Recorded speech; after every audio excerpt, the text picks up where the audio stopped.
ভেতরে নেন, ভেতরে ওই যে ওই পাশে একটা হাতুড়ি রাখছে, ওখান থেকে মারার জন্য টাকা দেন।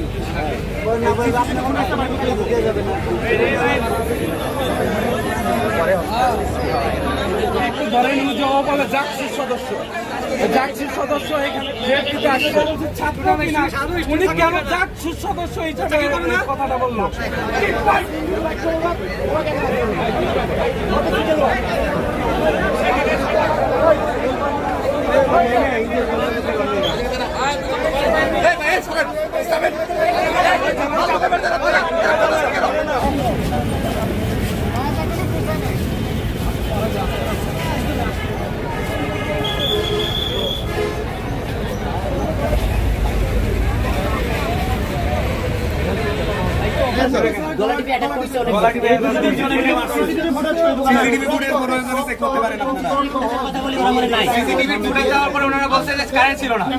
মিথ্যা কথা ছিল এবং তারা ফুটেজটা প্রোভাইড করতে চায় না, কারণ তারা জানে তাদের অন্যায় ছিল এখানে।